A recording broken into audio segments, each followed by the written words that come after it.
All right, Kevin Roberts is the president of the Heritage Foundation, and he joins us now. And I want to talk a little bit more about our ex-president. Your foundation's Oversight project uncovered auto signature being used on every document that they reviewed during Biden's presidency, compared with the signature on his letter when he dropped out of the race. I mean, talk about just how big of a scandal this is. It's starting to feel like you had all of these Obama guys really running the country using, I guess, Biden's face as a cover. It really looks that way, Rob. When my colleagues at the Oversight Project first unearthed this, we thought, well, this is a problem. Maybe it's on about 10% of the documents. But the more we unearth, the more obvious it is to us that this is probably, as we were talking about, I know plenty of you were talking about in the media, a 25th Amendment problem. Clearly, President Biden was incapacitated.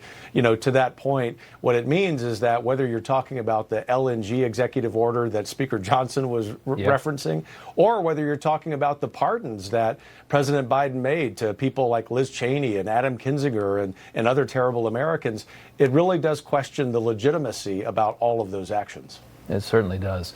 Elon Musk revealing today that X was potentially hacked, and if you've used X over the last couple of days, it's been really bad. It's been down a lot, but it was potentially hacked from servers in Ukraine, is what he said it was, from servers in Ukraine. His Starlink, as we all know, is the only reason that Ukraine even still exists today.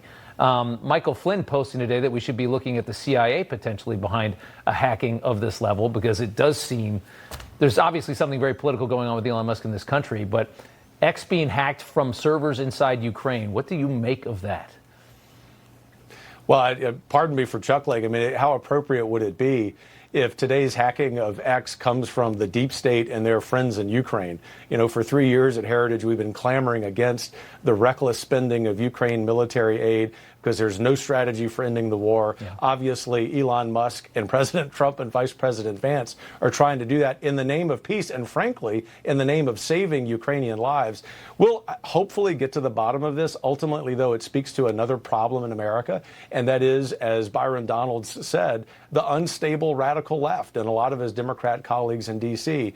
They're going to have a hard time finding footing in terms of politics and policy because they've got nothing to talk about. So whether it's hacking, if they might be related to that, or it's just the instability that they're showing, even in how they're talking, Rob, I think that those of us who've been fighting them politically for a long time can maybe get the popcorn and enjoy it.